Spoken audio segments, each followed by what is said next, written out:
What's up, everybody? Friday night. Happy Independence Day, because this is the day that we are celebrating the birth of our country. And it's kind of weird that it's not on the 4th, but I woke up today and all of a sudden everyone's like, Happy Independence Day. And I was like, did I miss something? Like, we skipped a day. We skipped a day. Yeah, I know. It kind of fucked me up for a second, but, whatever. Here we are. The people with fireworks don't forget, though. All week long. Oh, all week long. It's been crazy. So anyway, again, joining me is Mike McMahon doing the co-hosting duties as we are waiting for Sean Ahrendt to get back from his leave of the show. So, Sean, we love you, brother. Miss you, and we look forward to having you back when you are ready. But until then, I'm the very attractive, the very sexy, the very distinguished, always narcissistic, but never vain, Joseph Michael Sonntag, or Joe M. Sonntag if you prefer, or as the Pope likes to call me, JMS. Welcome to the show. With me, that way, Yay! Is my good buddy, Mike. Always fabulous, the penciling machine, your favorite fat guy and mine, Mike McMahon. There you go. See? Oh, I knew you had one. Welcome to the Art and Stuff Show. And today, we are very excited to be talking to one of my favorite colorists and a guy that I'm personally working with on a book that I never thought I'd get a chance to work with. So I'm extremely excited about that, extremely excited to talk to him. Andrew Dalhouse, we're going to bring him on, and this guy is a much in-demand colorist right now, and he's worked for all the big companies, DC, Valiant, Marvel, and a ton of independent books. So, Andrew, welcome to the show. How you doing, brother? Yay! Hi, how are you? Thank you for having me. Yeah, definitely, man. Thank you for being on. For anybody that doesn't know, we have a little bit of a delay going on, so just roll with us because it's live and this is the way it is. That's right.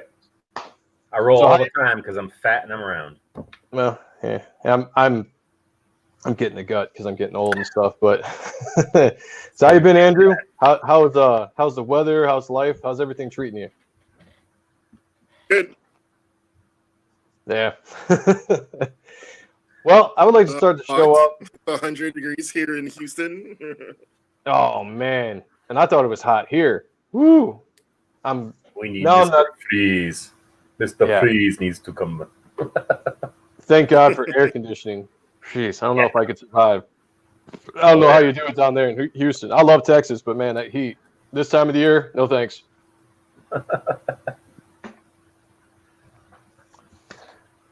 So real quick, we'll just jump right in here because we have a kind of a strict time limit today because Andrew's got other things, family things he has to do tonight. So we are going to jump right into stuff. So Andrew, if you could, why don't you let us know how you got into the business? What was it about coloring that drew you in and made you want to be one of the best damn colorists I've ever seen? And how did you get your start and become so damn successful? Well, when I was in high school, started collecting comics, and then I remembered I bought Lady Death #1, and I loved the coloring in that book, and that was the book that really caught my eye with colors. Yeah. And I just bought everything Jason Jensen colored at Chaos because I loved everything he did, and that's what really inspired me because it was like really bright and colorful. No other comics were, because they were doing it with markers back then, and it just looked really cool, and that sparked my interest. And then I just would practice on my own until the internet, and then there'd be message boards that popped up, and connect with other colorists, and they'd add color stuff, they'd critique, or back in those days you like write to artists, and I'd ask artists to like send me line art to color, so they'd like send CDs in the mail. It was like emailing line art. Nice. So I'd get CDs of the line art, and I'd practice coloring and send it to colorists and get critiques and stuff, and I just kept practicing over the years. And I met Clint, and we became friends, and he was working at Avatar, and he was friends with the colorist that was working at Avatar. And he needed help, so I would do ghost colors for him. Clint introduced me to him, and I would do ghost colors for him. Nice. And he was exclusive with Avatar, and he was getting ready to leave and do his own thing. So he recommended me to take over for him, and after a couple of tryouts, I got that gig and I took over for him after that, and started coloring for Avatar. And then I got an exclusive with them for about 3 years. So I worked with them primarily for 3 years. And then after that, it was hustle, hustle, hustle. When the contract was up, I had to start emailing people and looking for work and making contacts and stuff. So that's basically it. And yeah, that's basically how I got in. So how did you catch the So eye? between me, like, started practicing coloring until I actually broke in, it was 12 years. Because it wasn't until wow. like 2004 before I started working for Avatar. So yeah. Wow. So you started out with like markers and stuff before you Yeah, went. and I actually went to high school. No, I never did markers. I always did Photoshop. Nice. Once I found out about Photoshop, I did Photoshop. I actually went to school with Joel Benjamin, Ryan Benjamin's brother. Oh, wow. We were in all the yeah, same nice. classes together. We were in like the computer magnet program, so we were on all the same classes together. So first year in high school, I see him sitting on the computer. I'm like, what are you doing? He's like, oh, I'm coloring and doing my portfolio. My brother's gonna try to get me a gig at Wildstorm coloring. Nice. Yeah, So, nice. Wow. I was like, oh my god. And yeah, I was super jealous. I wish I had gotten there because he went there and he learned, and you know, you work in a studio, you learn from all those people. You learn a lot faster than some guy at home coloring and trying to connect with other colors on message boards in the Right. low internet days of dial-up. Yeah. Dial-up. Gotta love it. I said dial-up. Unbelievable. So how did you get noticed by DC, and how did you get hooked up with Brett Booth? Because I noticed that you've done a lot of work with Brett and Adelso and Ratman. You've done a lot of work with those guys. When I started collecting, I was always like a fan of Brett. When I saw Backlash, I was like, who's this guy?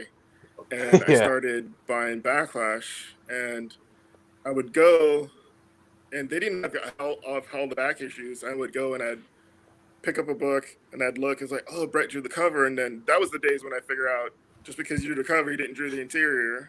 Yep.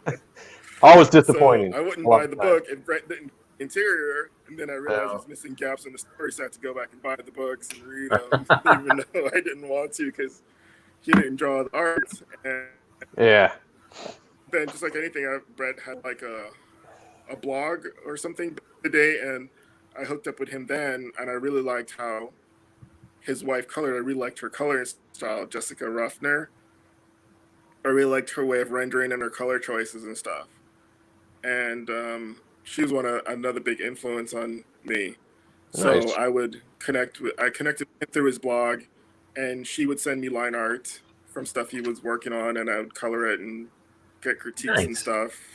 Wow. And we connected that, and then over the years I just kept practicing with stuff for him, and then he was doing a book at Dale Brothers around 2007, 8, and the colors he was using decided to go back to school, and he put out a message that he was looking for someone.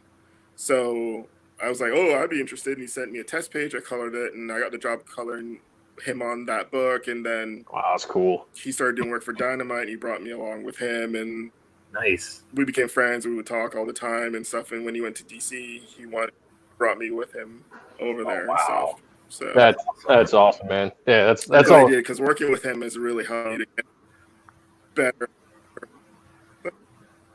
I mean, it's working with a guy with that, profile, really gets your work out there too, So, and the fact that you've been able to stick with him for so long, that, definitely a testament. Yeah. I mean, I think it's that's how I noticed you, because I was always a huge fan of Brett, so I'd follow Brett around wherever he went. And one day, you started popping up and doing work, and I was just like, who is this guy? And I'm checking out the work. It's like, man, I love how you do, the color, the palettes, just like how you light things, it worked really well with that style, you know. And then, you know, obviously, I love the bloodshot stuff you guys did. Yeah. That's the closest thing that I think reminded me of like old school Image, like 90s Image. Just the feel of how Brett and Adelso. By the way, what's up, Adelso? How's it going? Thank you for checking out the stream. Just the way that all you guys kind of handled that book, it as an Image kid growing up, it reminded me. It gave me that kind of, you know what I'm saying, Mike? You know, it gave me that kind of feel when I was reading that book, and I was just like, oh, unbelievably good. Real quick, Mark Polton says, I love Andrew Dalhouse, top 2 colorists out there with Andrew George, as far as I'm concerned. Hell yeah to that. Yep.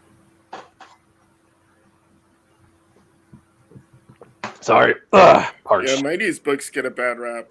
I mean, yes, they do. I love these books.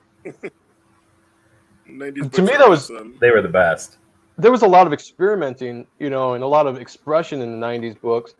A lot of breaking barriers, you know, and just doing different things.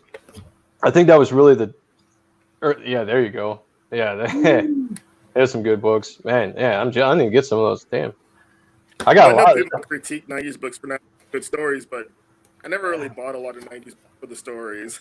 No, I mean, I bought them for the art. Yep, exactly. And it's comic books. It's a visual medium. If it had a good story, that would last. But well, yeah, you know, you need to have a good story to keep people interested. But I always followed around artists, and if the book looked cool, if the panels look cool, you know, the colors look cool, and all that kind of stuff, I was going to read it. Hell, there were so many books I flipped through that I probably never even read.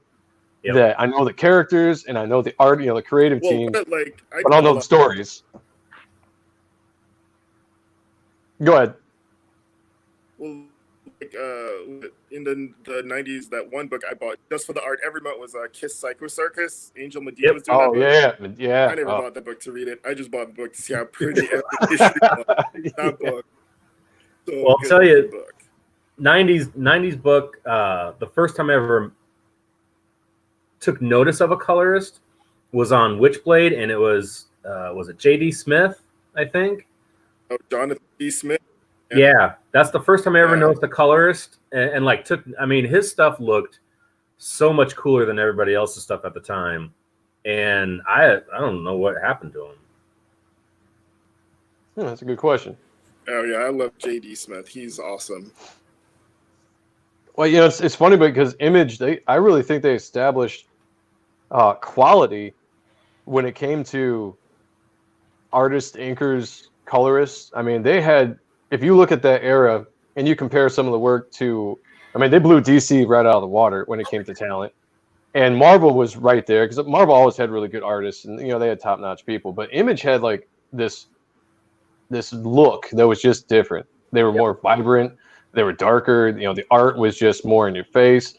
And I think they set the standard for what a comic book should look like. Yeah, and story-wise, you know, whatever. People can get into that all that they want, but you really can't pick apart those books for the visual medium that they were for anything but fun and entertaining, what a comic book should be, in my opinion.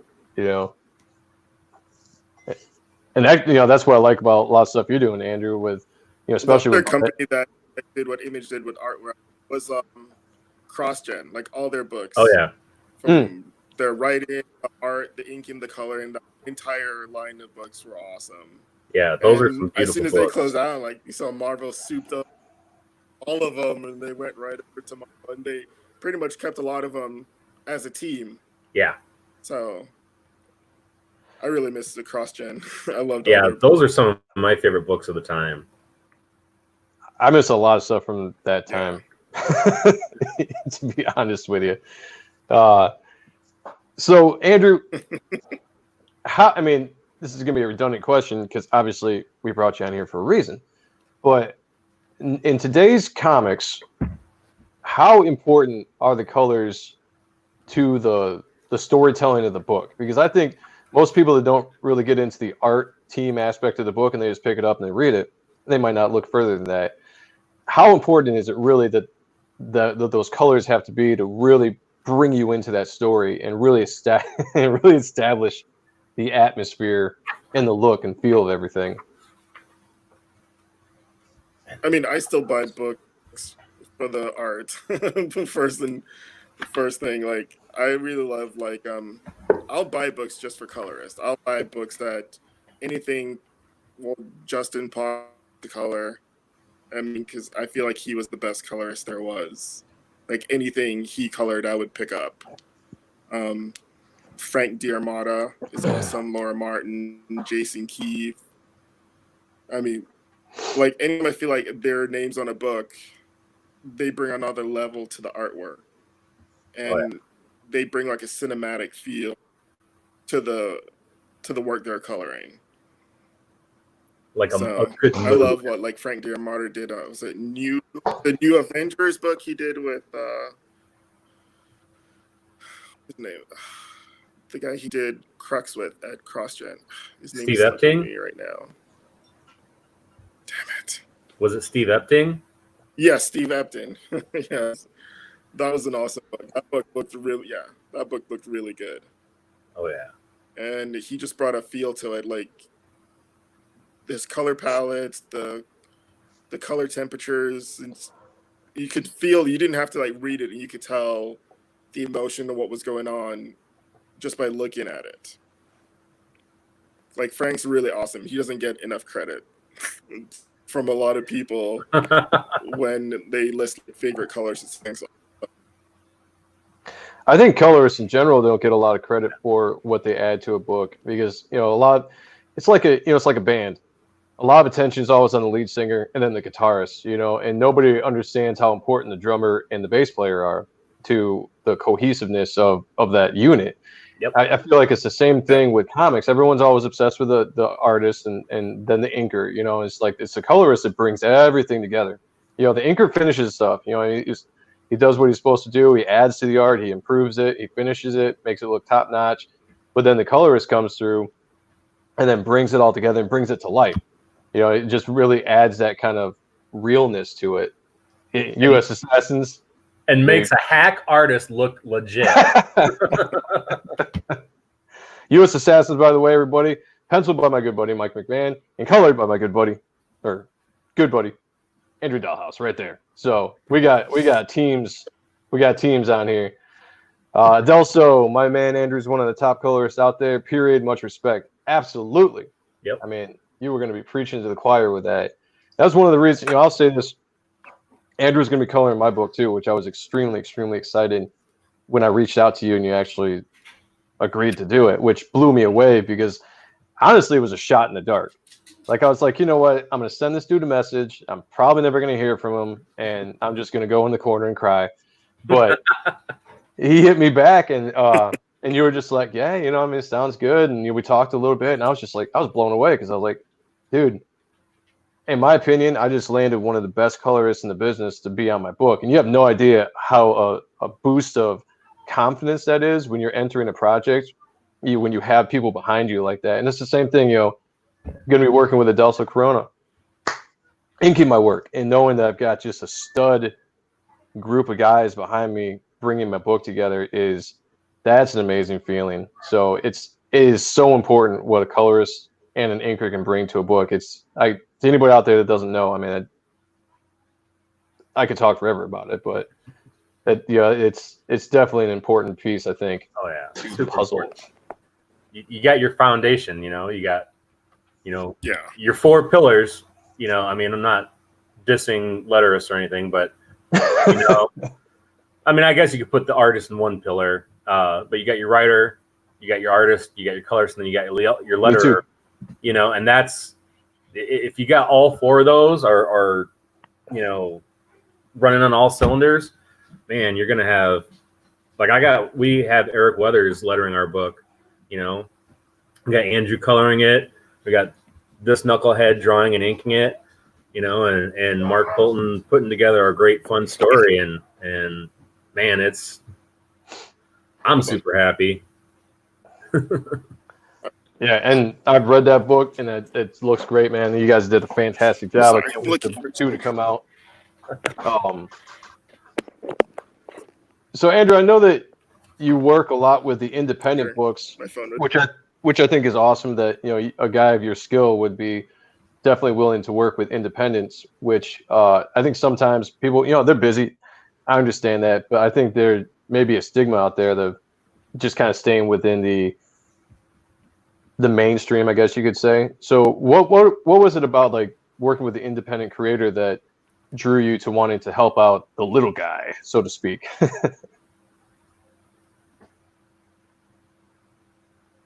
Well, because you can't always just tell Cape's story. Kind of gets boring all the time just working on superheroes. Like, I don't have a problem doing noir stories or horror stories, or you get to work with different artists. You learn as a colorist, because every artist is different. Every artist likes something different in the rendering, the coloring, how they like the mood set. So I like working in different genres. Can't just I'm not gonna stay stuck to just one genre, because it would get boring. Like right now I'm coloring Red Sonja Chaos comic for Dynamite, and that's awesome because I get to color a lot of those Chaos characters I've always wanted to growing up as a kid in one book with Red Sonja, and it's pretty awesome. So, and it's a mix of horror and barbarian and magic. It's pretty cool. You get to do a lot of mediums in one project. Get to flex some different muscles. I haven't heard about that one yet. That's exciting. I'm gonna look for that one. I was very awesome. When I first started color, I didn't want to change styles. I was very I fought it for a long time. But you have to survive in this industry, you have to be flexible. You have to be able to adapt to different art styles, different coloring styles. Because the work is not always going to be superhero books with the same type of rendering and color palette and stuff. You have to be flexible to survive in this industry. Yeah, that's interesting that you brought that up, because I was actually it leads me to one of my questions I had of how you adapt to certain art styles from books. Because I've noticed the thing about colorists, which is really cool, that I think they can adapt their style and change for the project maybe a little bit easier than artists can, or maybe it's just more willingness to, because artists, we're stuck in our box for what we want to draw for the most part. And, if you have fans out there, they want to see you draw a certain thing. So you change your style too much, they might not really want to buy the book. But with a colorist, you can you can be hyper detailed, or you can pull back a little bit if that's what the book requires, So is that just a communication thing you do with the artist, or is that something you choose?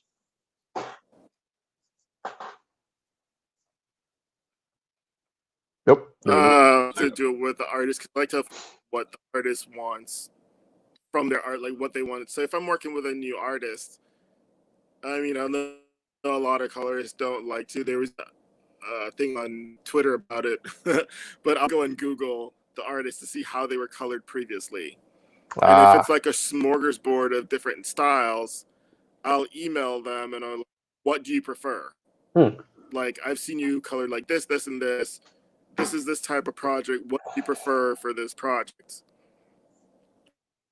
Then there. Like, you have to communicate with the artist to figure out what they're looking for. And,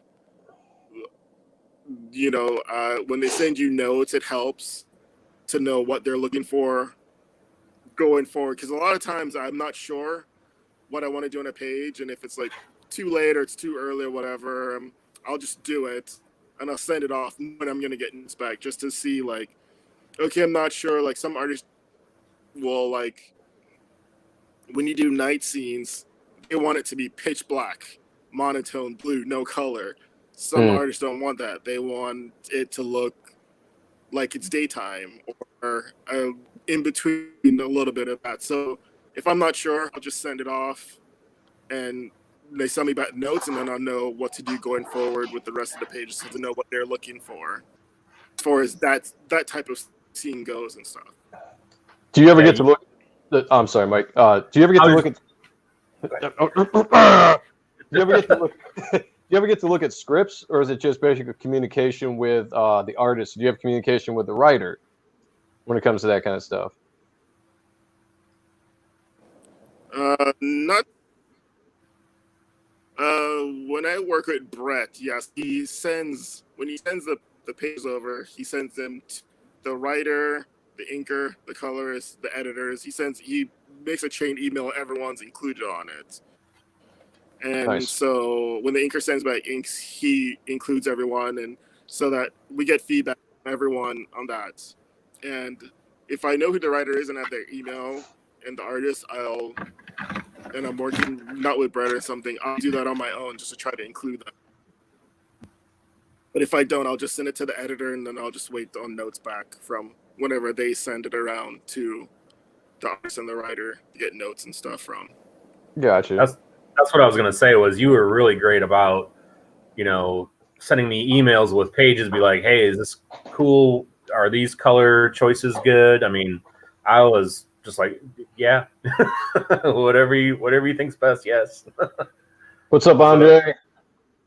Mike Wilson says good colorists and good inkers are hard to find, and that is an absolute fact. Like I said, the band analogy is perfect for that, because you can find 1,000 guitarists and you can find 1,000 lead singers, because everybody wants to be those two positions.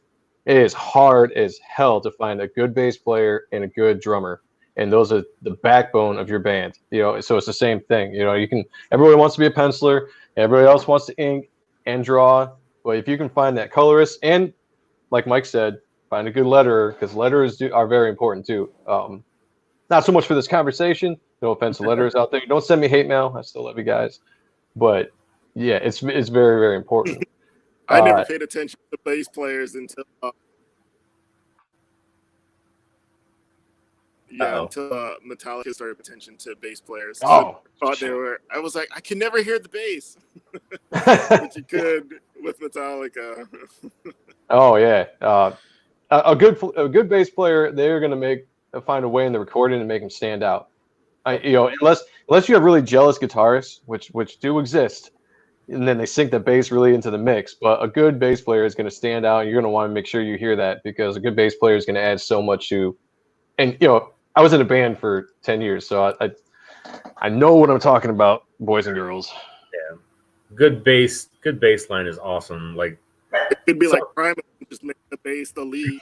Oh yeah. Yeah, if you got it, yeah, that's on a different level right there. You don't even need the rest of the band. Just since you guys, it's awesome that Mike, you're co-hosting with me tonight, because you guys worked on a project together. How was it working together on U.S. Assassin? And I'm assuming, Andrew, you're doing book 2 and book 3 as well. Not established yet? Nope. Did we lose him? Oh, it was cool. I liked the project a lot. I like the designs for the main character is really cool. I like his color palette a lot, and the different elements going on in this costume is really cool. I love the bad guys because they were like very quickly designed. They weren't generic. They didn't all look the same or anything. It was pretty cool because you got to flex muscle with different powers. Because like superhero comics tend to like the characters tend to have a lot of the same color designs. And these guys were already like color designed and stuff when I came on, but they were good because they weren't all same. Everyone wasn't all red or blues or a combination of red and blues, and it was different all around. So it was cool to be able to do that, work with that. It was easy to separate characters when they're not similar color palettes going on. Oh, yeah, I don't know if Mike did the color design, but it was good. Yeah, some of the designs for the characters were characters I made up when I was in high school, so I already had kind of an idea of what colors they should be. But man, my dopey butt with markers is nothing compared to seeing. Like when Mark said that you were coloring it, I was like, what? I was like, no way. So I remember even sending you, Twitter messages, just being like, okay, I know this isn't the level you're used to, but I'll get better, I promise. But you were super cool and about everything, and very complimentary to somebody that doesn't feel they deserve it, but I appreciate it. And you're just top notch, man. You're such a good dude. I second that. Yeah. And that's one thing I noticed getting to know you, Andrew. You are just kind of a down to earth dude. You know, it's you're very easy to talk to when it comes to character or color designs and palettes, because I didn't even have, I mean, I had colors in mind for my character, but they were all up here. You know, I didn't do any actual color design. So I'm emailing Andrew, well, yeah, I want this color to be this, and this part on his arm is going to be this, and blah, blah, blah. You know, and thinking to myself, oh, God, you know, like, I hope he can actually figure out what I'm trying to say here. And the first time Andrew and I sat down and went over the color scheme, you know, he nailed it, you know, so that makes it so much easier, and you're really good with making adjustments. You know, it's not like I had to worry about offending you, saying like, hey, that's really awesome, but can we do this, you know? And that makes for a really good partnership and a team atmosphere, you know. So you're easy to work with, and your talent is just through the roof, and that's a combination I don't know if you necessarily find all the time, you know. So that's awesome.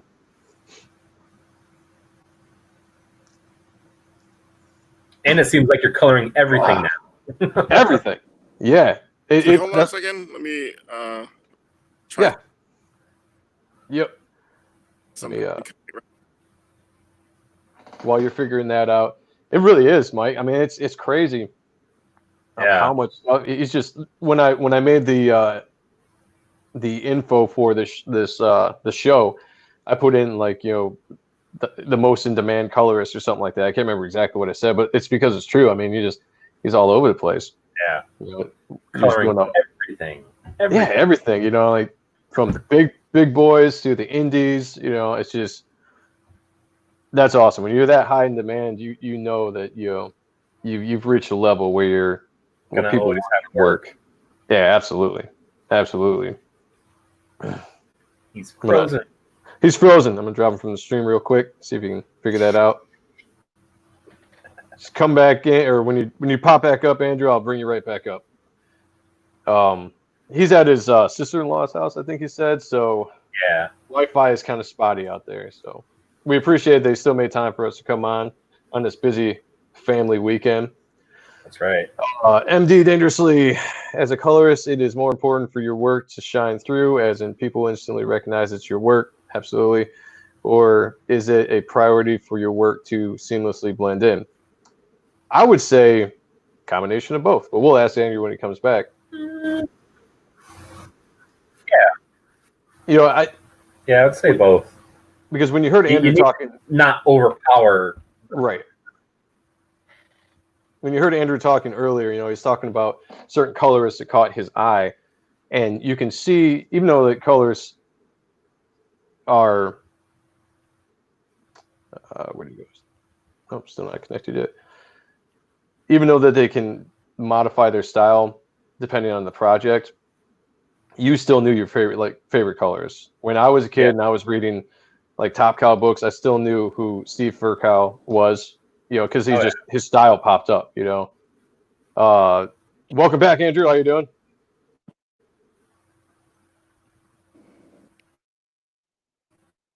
Sorry.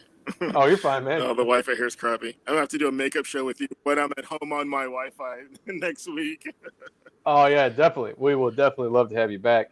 There was a really good question here. MD Dangerously asked, as a colorist, is it more important for your work to shine through, as in people instantly recognize it's your work, or is it more of a priority for your work to seamlessly blend in?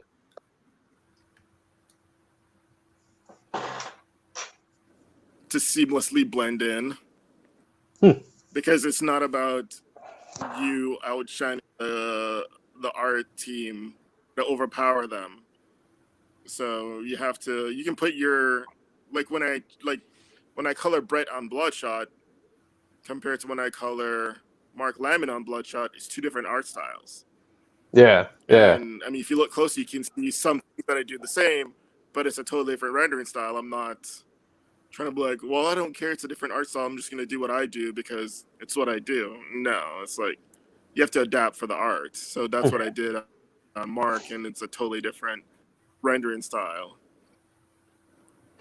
And like when I color VK and Marion, it's a totally different rendering style than what I do on Brett or what I do on Mark, because his art's more streamlined and stuff. So I can't do the same type of hard cuts and grads that I do on Mark on Ken, because it wouldn't work on his artwork. It's a more subtle and softer style and stuff. So yeah, it's not about me. It's about blending seamlessly and having the work look good.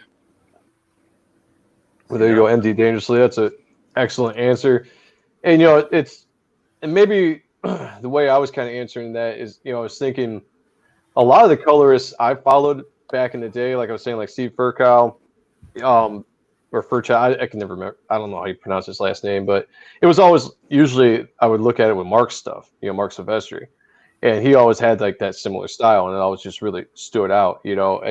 I can honestly say I don't think I looked into much of his work when it wasn't Mark, because I always followed artists around. So that's a really good explanation of how you adapt to a different artist style, whether it's hard lines, soft lines, all that kind of stuff, which is something that I don't really take in consideration when I'm thinking about work. But when I have looked through your work, especially when I was hoping to get you as the colorist for my book, I looked at everything you were doing. Yeah, you can just tell. So I loved when Steve. Yeah, it's a good example right there. Yeah, I wish I had a different time. Yep. Like I love Steve when Steve colored. What do you call it? Tony Daniels, when Tony Daniels was doing the F5 comic stuff. Steve colored some of those books. That stuff looked awesome. I forgot about He that. had to do a lot more rendering on like expressions and stuff than he had to do on Mark, and I loved him coloring Tony. Steve coloring Tony. It was awesome.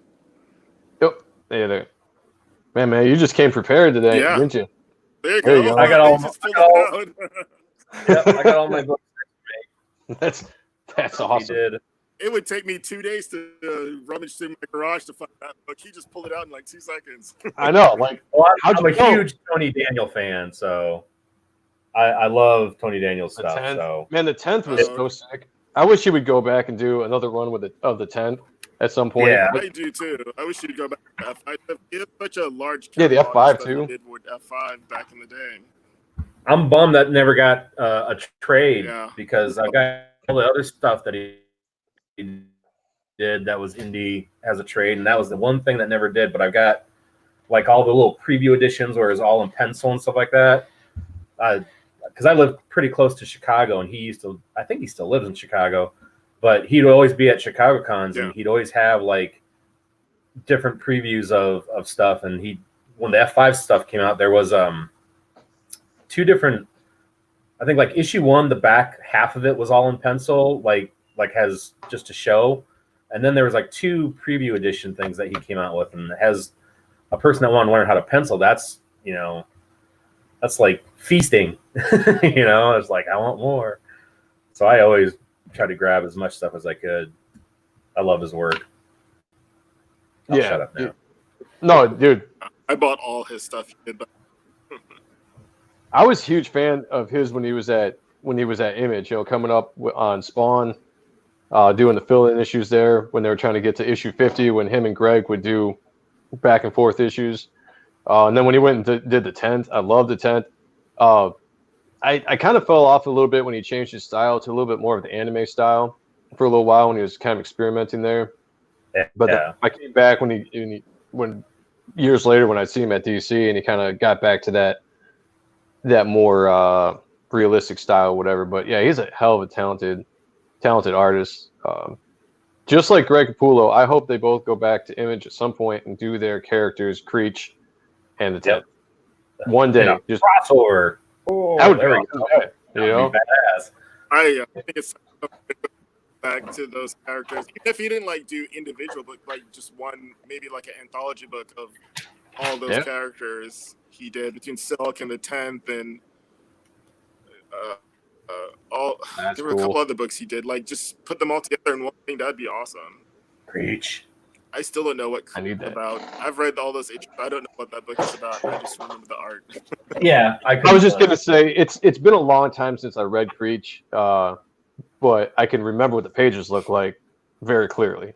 But it's the same thing. Yeah. I would get so sucked into the art and the visual aspect of comic books that there would be maybe months, if not maybe years, go by before I actually read the story, because I would just sit there and because I would study wanting to be an artist so bad when I was a kid. I'd study work so much, and I just see how panels were put together and how pages were strung together and all that stuff. And the story, you could basically gather what the story was for the most part from just the visual stuff, and that's what I loved about comics. So there was still some comics that I collected back in the day that I could not tell you what the hell the story was about, but I could tell you exactly what the pages look like very easily. With comics, if you're gonna put something in a comic book that's a spoiler at the end of a book, it's spoiled for me, because the first thing I do when I get a book is I flip through every single page and go to the last page before I even read a book. Yeah. If you're putting spoilers in, There's very few books where I will read from page 1 to page 20, whatever. Most of the time, I'm flipping through just very quickly to absorb all the art. I think Death Knight or Death Metal might be the first book where I'm trying to legitimately just read as I go, because I like Scott Snyder's writing a lot. So if I really dig the writer, I'll try to read it first. But for the most part, nothing against any other writer out there, but like Bloodshot, man, I was just flipping through because I just wanted to absorb as much Brett art as I could. Same thing with Flash Forward, and then I go back and I'd read it. Yeah, but I always flip through right away. The first thing I do. And I think that's probably normal for most visual medium. comic I'm a fans. visual Yeah. person. That's what I want to look at. Yeah. I mean, I'm with writers that they read the book first, or they like look at the artwork. But I know before I got into comics, I would sit there and I would read a book in like 10 minutes, and then that'd be it.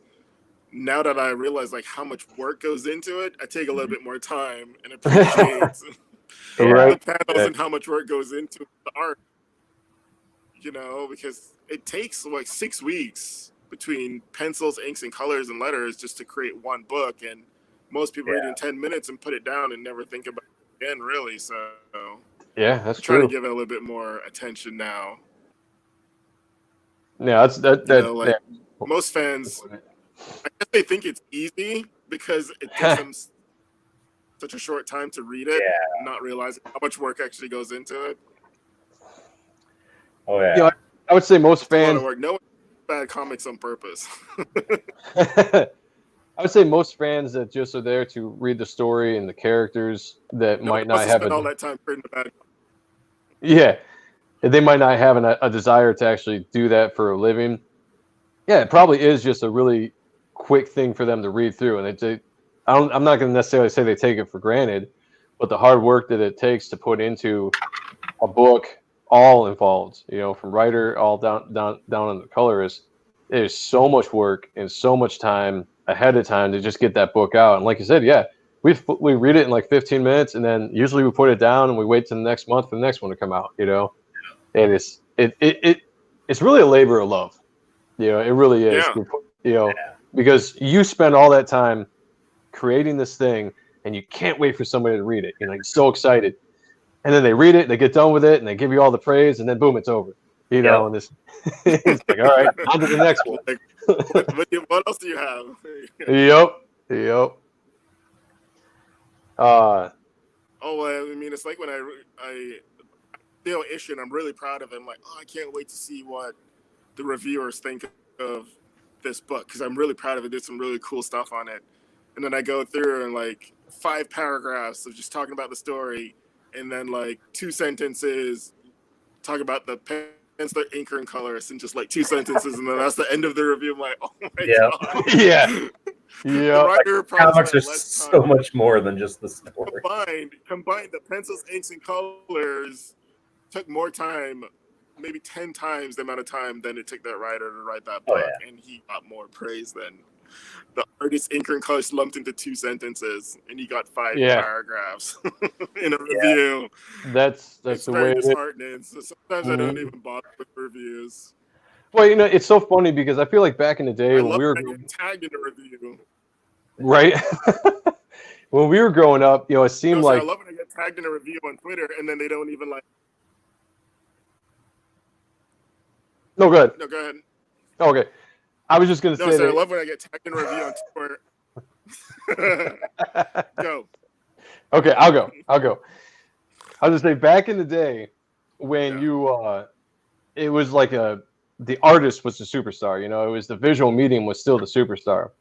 And I think after the whole image revolution happened, I think that there was a cabal of people that decided they want to hold the talent down again and never get more popular than the writer, because I feel like the writers have ruled the nest, ruled the roost, so to speak, for the last 20 years, maybe 15 years, where they get most attention, and then the talent underneath it, like you said, they get that little couple sentences about however it's drawn. And sometimes probably the colors aren't even mentioned a lot of times, and that's how it is. Giant writer, a little bit of artistic teams, and then maybe a little bit about the colors, Yeah.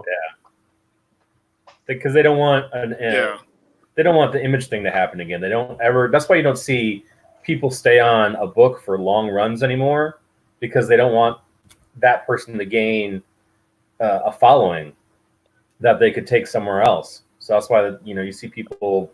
I'm here for 3 issues. I'm here for a issue. I'm here for 6 issues.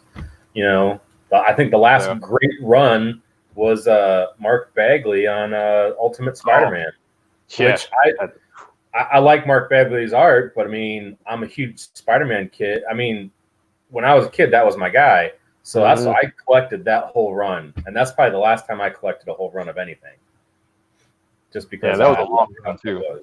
It's funny. My wife read Ultimate Spider-Man, and the minute Mark Bagley stopped drawing the book, she stopped reading the book. Yeah. Yep. Same here. And I was a big Bagley fan from Amazing Spider-Man. That's who I grew up. And I'll say this without any hesitation, that Todd McFarlane did so much. There you go.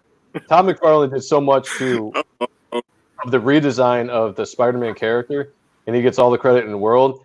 I still think hands down the best Spider-Man artist is Mark Bagley, because he spent so much time. Oh man, that's beautiful. Yeah, love it. Yeah, I love these old school. Great. He was like, what was that book about? Was it he did like 18 issues a year of that book too? Was it? Of Amazing? Yeah. Oh, that dude's a machine. Ultimate Spider-Man. Ultimate Spider-Man. Then he would do like little side things. He would. Yeah. That dude was just a beast. Him and Romita Jr. were the most prolific artists for like 10 years straight. They were the ones that were doing like 2 books a month. When some people couldn't even do one. I can barely do one. And then John I can't do one a month. Did the same thing with Straczynski on Spider-Man too, right? Yep. Yeah. He was my first guy that I noticed as a individual artist was Romita Jr. So, Man Without Fear miniseries is like, if you want to learn storytelling, that's the book to read, because he's not in the costume till the very last page. And it's just storytelling through the whole thing. And you got to find a way to make it interesting. And they did. So doesn't hurt to have Al Williamson ink you either. So, yeah, like I said, good team's going to make it all look better. Yeah. But that actually leads me to an interesting question when it comes to colors, Andrew. When it comes to storytelling, how much of that factors into, because as artists, we're trying to lead the viewer's eyes to a page. Same thing with the letterist goes through and does the same thing to try to give you that Z look. How much does that factor into the colors when you're doing a page to blend into that storytelling, or is it just kind of the pictures? Especially with like color temperatures, because the color temperatures help to like distinguish different environments and what's going on the page, and it helps to create mood a lot. So yeah, I definitely try to storytell with the color and to lead the eye and to do separation a lot. And because if you have a page and it has multiple panels, you could have 3-4 characters in different locations, and if it has all the same color temperature, like it's colored daytime, you can't tell if those characters aren't in the same room. When you do different color temperatures, you can help differentiate and tell that they're in different locations doing different things at different times. So yeah, I definitely pay attention to the storytelling element when I'm coloring. A lot of times I'll sit there and I'll stare at a page for 30 minutes trying to figure out where am I go with it before I start coloring. Yeah, I know that. I always like to look through the pages, figure out what I'm going to do, and read the script and see if it has any coloring cues. If it doesn't, then I have to figure out what I'm going to do and how I'm going to light it to do the different steps. So that's why I watch a lot of movies, because movies are not color graded like it's the daytime. They have different color temperatures to set the mood and stuff like that. And I didn't really realize, like, I always thought that when I used to watch movies, like, how did they get the weather like that when I would watch movies? And it wasn't until I started getting DVDs and I watched the behind the scenes footage on DVDs and saw that what color grading was and how they did it. And I was like, oh my God. And it clicked in my head. And that's how I figured out, you have to manipulate the image to create the mood. And that's why I pay attention to movies a lot. Yeah, that's awesome. I didn't even think about that. It's funny because, and Mike, I don't know if you do this as well, but anytime I'm reading a script or if I just have an idea for the page and what I want to do, I go through the motions like it's a movie, and because you have to in so much words, you got to take your camera and put it around at different angles. So a lot of times when I'm thinking of a scene of the book, I'm thinking of like my favorite directors, how they shoot things, different angles, like how they come into a scene, how they show a character. But I never really thought about that from a colorist point of view too. That makes a lot of sense that you bringing that up. That's really interesting because they do that so much. When I lived outside of Chicago for about a year, and I took art lessons from Ron Wagner, the guy that used to draw Morbius, and I think he did some Ghost Rider. He was working at DC at the time, and I didn't get to have a whole lot of I didn't do a whole lot of lessons with him, but I remember him saying, if you want to get your storytelling and you want to get your mind thinking like a penciler, watch Citizen Kane. He says you don't have to like the movie, but watch Citizen Kane because the choices of the camera angles, how he sets up the different depths, foreground, middle ground, background for all these shots. He said, I think there was a shot in the movie where they had to like dig a hole in the ground to put the camera with the cameraman to shoot up because he wanted a specific angle. And he's like, I don't care if you like the movie or not, watch it for the cinematography because the choices is what you should be going through in your brain. And so it's, I totally get where you're coming from, Andrew, about, watching movies and trying to get that, not so much cinematic, but storytelling cues across. I'm very guilty of a lot of times just straight on. Sometimes I turn to Kevin Smith where the camera's just right here. Yeah, but, me too. I try to vary it up as much as I can. I hope you see that in volume 2 if you color it, please. And well, let's say one of the best TV shows. One of the best TV shows that does color grading incredibly well is 24. Because you'll have Jack Bauer out there in the streets, and then you have them cutting back CTU. CTU was always color graded in like blues, and then wherever Jack was orange or red. So you could always tell what was going on because they will always cut in between the action a lot. So they had to do color grading on that show. So the audience, they like train you pretty much with the first episode to know like when that scene pops up, oh, that's CTU because there's blues. Oh, it's orange. Yep. This is where Jack is. So you know without them telling you like audibly where you are. Yeah. And that show does a really good job of color grading to lead the audience and tell them what's going on visually with color. See, now I need to go watch it again. Yeah, I was just gonna say I'll have to go check that with a fresh eye after that breakdown.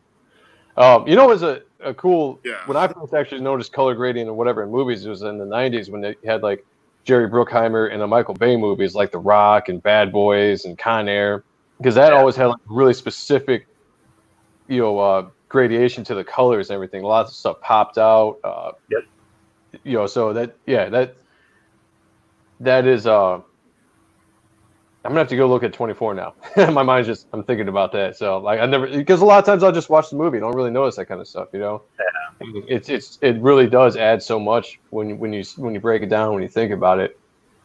So my mind's just popping about a bunch of stuff. But so we've got about 5 minutes left here. We're gonna Two get of the pretty movies was Avengers, Infinity War and Endgame. Yeah. Very beautiful movies. I love those movies. Like, especially on Vormir. Gorgeous. The environment. Oh, yeah. On Vormir with the cloud and the purple. Like, those two movies are gorgeous. Color-wise, like, awesome.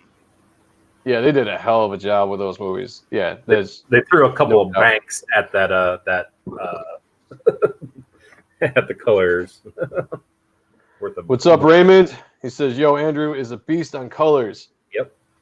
Damn right. What's up, Raymond? So we got 5 minutes left, and we're gonna get Andrew out so we can go enjoy the holiday with his family. But before we do that, Andrew, is there anything coming up that you'd like to plug? Where can people that are interested find your work, find you at social media wise? Anything you want to plug, go for it. Well, I have a story coming out next week. Gotham Knights #11 with Vikan, Marion, Sandu on inks and Tim Seeley on stories. A Robin's centric story that'll be out next week on Comixology. And I'm working on Bloodshot 9 now and Rye 9, and that's coming in. Those are coming in a little bit at a time. So I'm also finishing up the Red Sonja Chaos crossover book this week. And that I don't know when those 2 issues are coming out yet. I haven't seen the updated schedule because everything got pushed back. But that's it right now, and there's something coming up that hasn't been announced yet, so I can't say what it is. And working on Brett with his Critter on book. I'm trying to get that ready for him to do his crowdfunding with that. I have a couple pages done. Adelso is inking the cover. As soon as we get that done. Yeah, excited for that. Yeah, as soon as we get that done, Brett's gonna. Busy man. Busy man.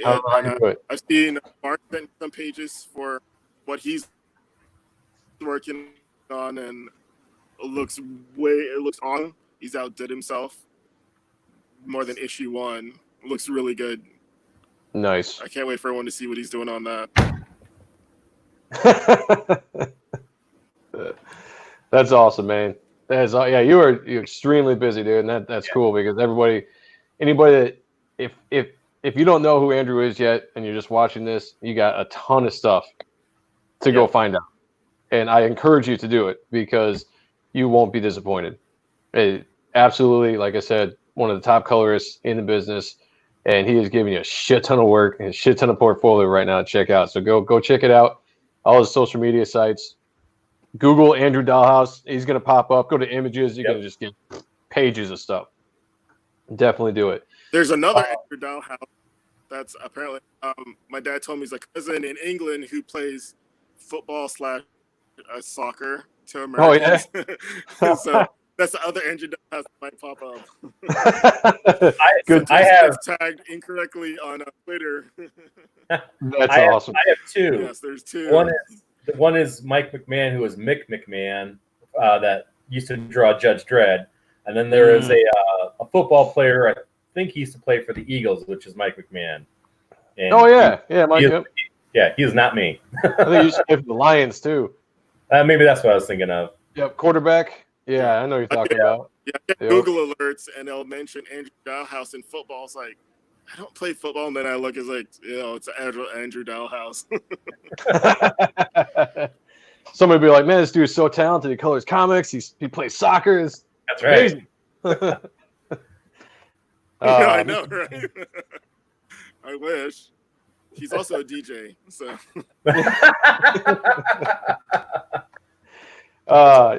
Thank you, everybody, for checking this out. We really appreciate it. Every Fridays, we will be on here doing our thing as much as we can. We've cut back a little bit on the shows with Sean's absence. Once he comes back, we'll probably be doing the Wednesday shows as well. But until now, we're just doing the Out and Stuff shows on Fridays. Mike, where can we find all your work and gaze at the sexiness that is Mike McMahon? Well, I am Mike McMahon 74 on Twitter. I believe I am m.p.mcmahon art on Instagram. There is a USA Assassin fan page on Facebook, and YouTube. I believe it is just Mike McMahon, or it may be Packaged Rebellion Studios. I'm dumb. I don't remember. So. And you can find me on all the social media sites. You know what they are on YouTube. If anyone goes check out my YouTube channel, it's under Joe M. Sonntag. Please give me a subscribe and a like because it really helps. It helps this show out. And yeah, that's pretty much it. So thank you for coming on, Andrew. It's been a pleasure talking to you. I've been excited about this all week long. Actually, I've been excited about it since you agreed to do it. So No, you too. We'll definitely have to get you on. We'll get you on with better Wi-Fi next time. We can do another show when I'm at home where my Wi-Fi is better than where I am. yeah, definitely. We'll reschedule because it's been a blast. I've really enjoyed this. Yeah. All right, everybody. Happy Independence Day. Celebrate this country, this great country. Be good to everybody. Yeah, be good to each other. Love everyone. Spread love, not hate. Let's do that. That's right. Let's do that. Make art. Make art. Make art. Absolutely. All right, everyone. Thank you for checking this out. We are going to end this now. We will talk to you all later. Peace.